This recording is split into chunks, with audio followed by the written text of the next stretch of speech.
하시는가 많은 재물보다 명예를 택할 것이요 은이나 금보다 은총을 더욱 택할 것이니 가난한 자와 과한 자가 함께 살거니 그 모두를 지으신 이는 여호와시니 슬기로운 자는 재앙을 보면 숨어 피하니 어리석은 자는 나가다가 해를 받는 겸손과 여호와를 경외하는 보상은 재물과 영광과 생명이니라. 오늘 말씀은 신앙의 위기라는 말씀의 제목을 가지고 은혜를 나누겠습니다.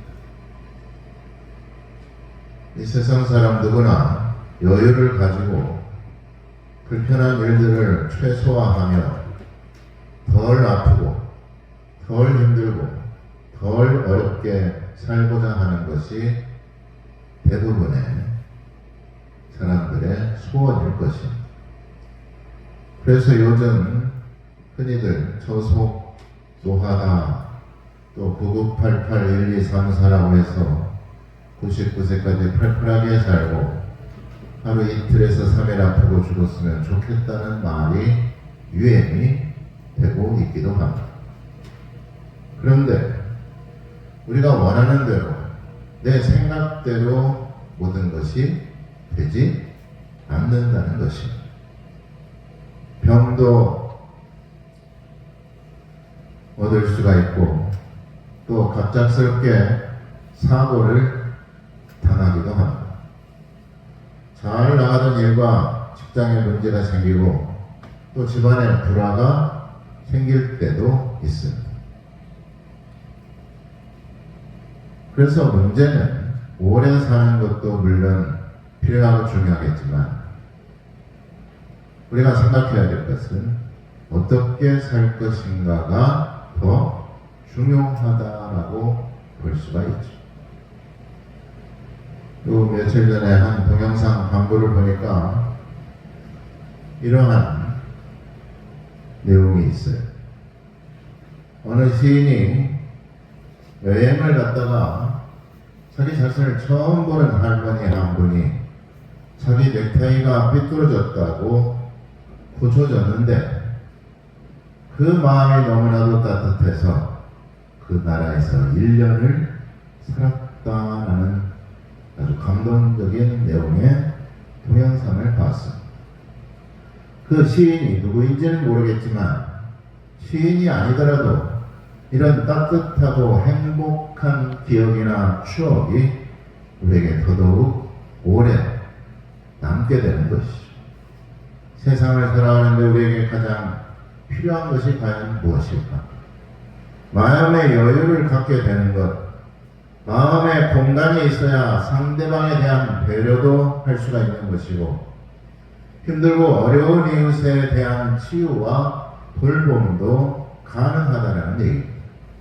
그러므로 아무리 크고 좋은 환경이나 풍족한 곳에서 사는 것보다 그것보다 더 중요한 것은 어떻게 사느냐가 더 중요하다라고 말할 수가 있습니다. 이렇듯이 우리가 하나님을 믿는 것도 어떻게 하나님을 믿을 것인가, 어떻게 신앙생활을 할 것인가 하는 것이 무엇보다도 중요하다라고 말할 수가 있죠. 그렇다면 신앙생활을 잘 하려면 위기관리를 잘해야 되는데 신앙의 위기는 과연 언제 어느 때 찾아올까? 신앙의 가장 큰 위기는 핍박과 고난이 올 때도 물론 위기일 수도 있겠지만 정작 가장 큰 위기는 안정되고 편안할 때 경제적으로 풍요롭고 삶이 여유로울 때 그때 더 큰 위기가 찾아온다는 말씀입니다. 왜냐하면 하나님께 대한 갈급함이나 은혜에 대한 감사의 지수가 낮아져 있기 때문에 그렇습니다. 한마디로 하나님을 찾지 않아도 하나님께 기도하지 않아도 세상을 살아가는데 아무런 문제가 없다고 생각할 때 그때가 가장 큰 위기라는 얘기입니다. 우리가 언제 기도를 많이 합니까? 궁지에 걸렸을 때, 사면초가일 때, 앞날이 캄캄하고 막막할 때, 그럴 때 하나님을 찾고 기도가 저절로 나올 수밖에 없는 것. 그런데 문제는 그런 일들이 다 해결되고 나서 힘든 일이나 어려운 날들이 지나가게 되면 기도가 점점 줄어들고 기도하지 않는다는 것이, 그게 바로 위기인 것이. 그래서 신앙의 위기는 하나님을 기억하지 못할 만큼, 생각하지 않을 만큼 편리하고 안일한 것도, 또 풍부하고 풍족한 것도 결코 좋은 것만은 아니다라고 말할 수가 있습니다. 한마디로 좋은 게 아닐 수 있다는 얘기죠. 그래서 우리에게 필요한 것은 분별력이 있어야 됩니다. 지혜의 다른 이름을 뭐라고 말합니까? 바로 분별력이라고 합니다. 하나님의 일인지 세상 일인지 우리가 분별하면서 살아가야 됩니다. 이것이 죄를 짓는 일인지 아닌지를 분별해야 되는 것이죠.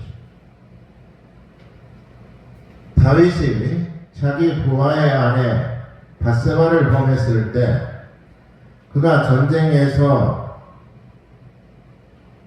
야멸차게 전쟁을 준비하거나 또 적들에게 쫓겨다니고 도망다닐 때가 아니었다는 것을 우리가 기억해야 됩니다. 언제 그런 범죄를 저질렀냐?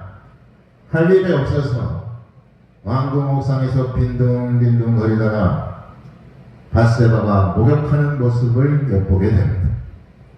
그때 부하를 시켜서 그 밧세바라는 여인을 궁궐로 데리고 와서 임신을 시키게 되는 것이죠.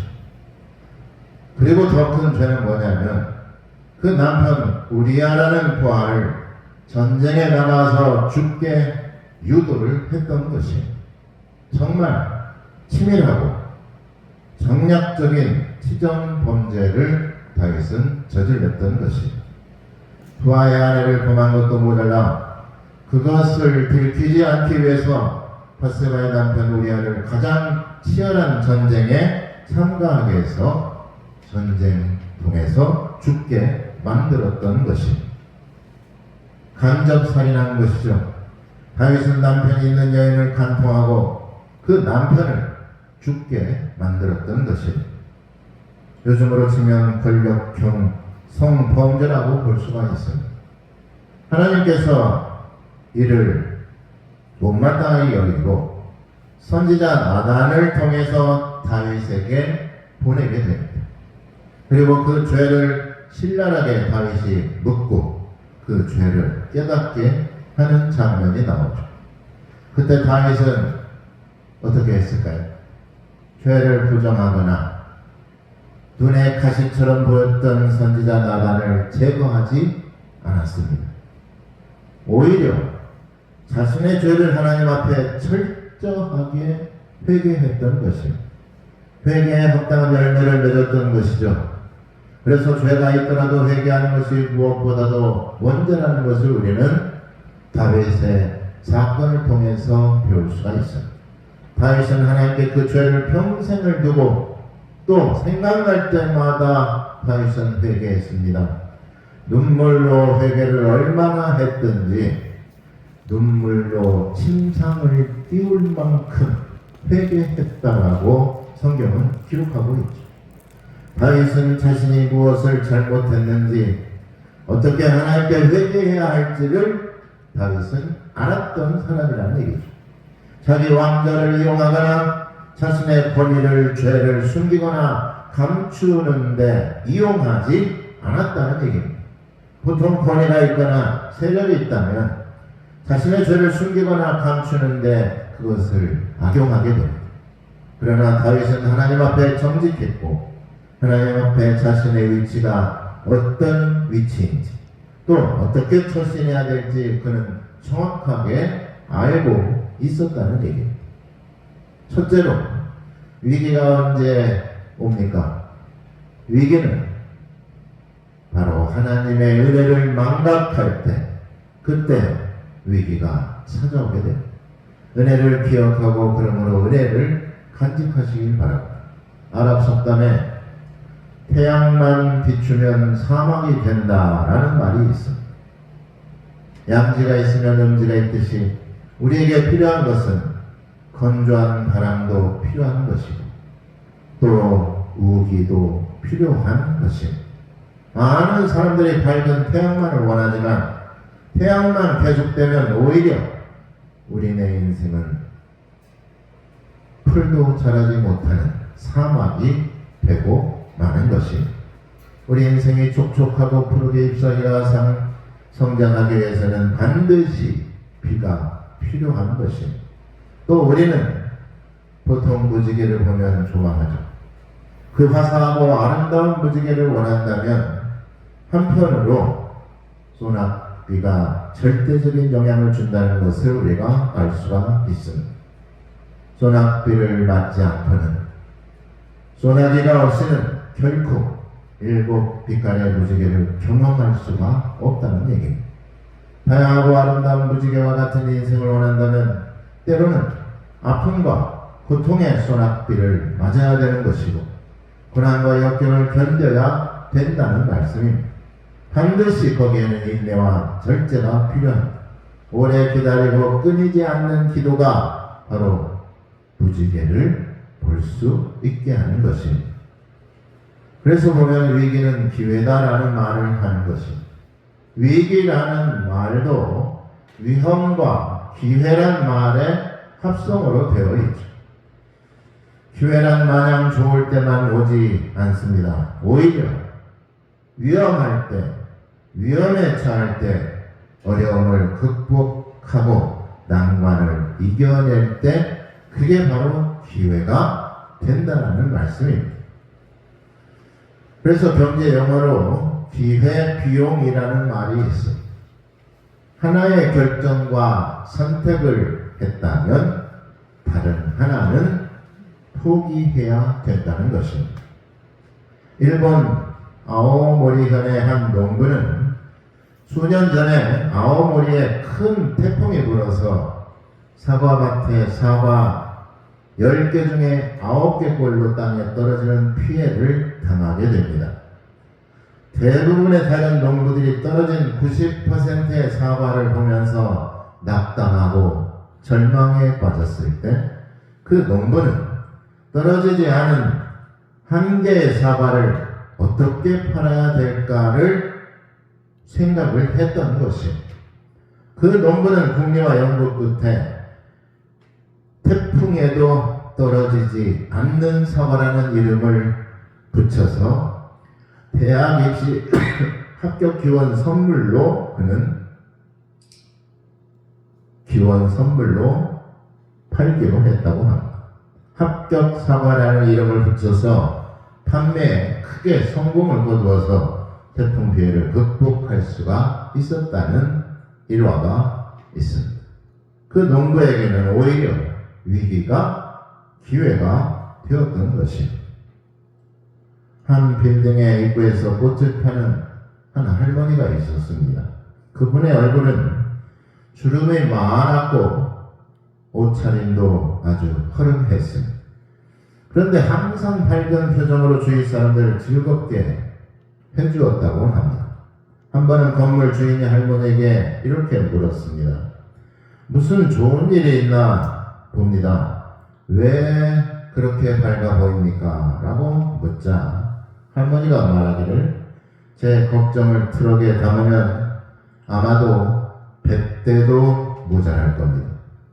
그러자 그 빌딩 주인이 다시 물었어요. 그런데도 어떻게 그렇게 밝은 표정을 짓고 살 수가 있습니까? 그 비결이 무엇입니까? 할머니가 자기가 어떻게 행복할 수 있는가에 대해서 그에게 들려주었습니다. 내게 특별한 비결이 하나 있습니다. 저는 고통이 오거나 아픔이 닥칠 때 예수님께서 무덤에 머물러 계셨던 사흘을 생각하면서 사흘 동안을 기다립니다. 사흘 뒤에는 어김없이 새로운 해가 뜨는 것을 경험하게 됩니다. 라고 말을 해주었다는 것입니다.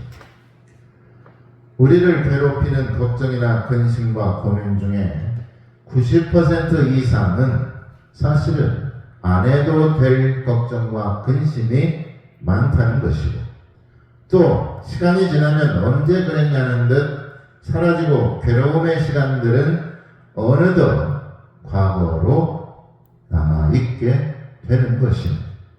무엇이 우리를 힘들게 합니까? 왜 우리는 걱정과 근심으로 살아가게 됩니까?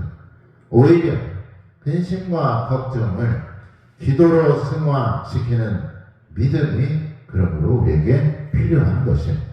감사의 조건이 없을지라도 감사할 때 감사의 열매가 맺어지게 되는 줄 믿으시기를 바랍니다. 미국의 개척자 퓨리탄들, 청교도들의 신앙에서 우리는 진정한 감사의 모습을 찾아볼 수가 있습니다. 1620년 12월 26일 차디찬 찬바람이 부는 겨울, 미 동북부 해안인 케이프 코드 연안에 입항하여서 현재 플리머스에 도착한 그들에게는 7가지의 감사의 조건이 있었습니다.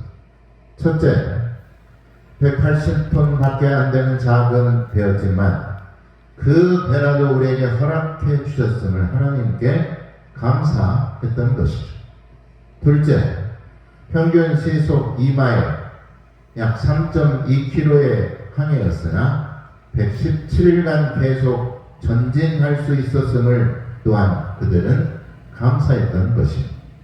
셋째로, 항해 중 2사람이 죽었으나 한 아이가 태어났음을 또한 하나님께 감사를 드렸습니다.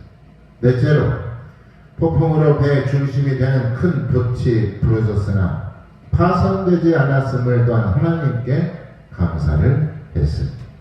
다섯째, 여자들 몇 명이 파도 속에 밀려 들어갔으나 모두가 다 무사히 구출됨을 하나님께 감사를 드렸던 것이죠.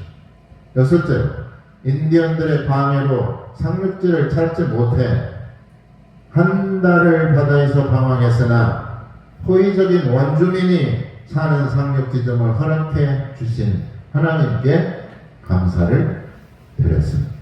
마지막 7번째, 고통스러운 3개월 반의 항해 중에 단 한 명도 다시 돌아가자는 사람이 없음을 하나님께 감사를 드렸던 것입니다.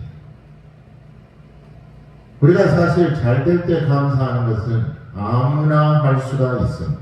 또한 형편이 좋을 때만 감사한다면 그것은 누구나 다 할 수 있는 감사라는 것이죠. 그러나 감사할 조건이 없을지라도 항상 하나님의 은혜를 기억하며 하나님의 뜻대로 살아가는 사람에게는 지금보다 더 큰 은혜와 축복을 받게 되는 줄 믿으시길 바랍니다. 무엇보다도 지금 내 삶 속에서 감사할 일들을 우리가 찾아보시길 바랍니다.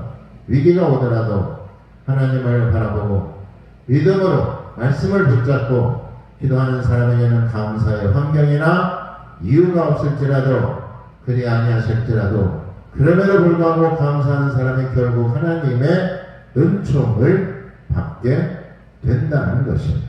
잠언 3장 3절에서 6절에 보면 인자와 진리가 내게서 떠나지 말게 하고 그것을 내 목에 매며 내 마음판에 새기라. 그리하면 네가 하나님과 사람 앞에서 은총과 귀중히 여김을 받으리라. 너는 마음을 다하여 여호와를 신뢰하고 내 명철을 의지하지 말라. 너는 범사에 그를 인정하라. 그리하면 내 길을 지도하시리라.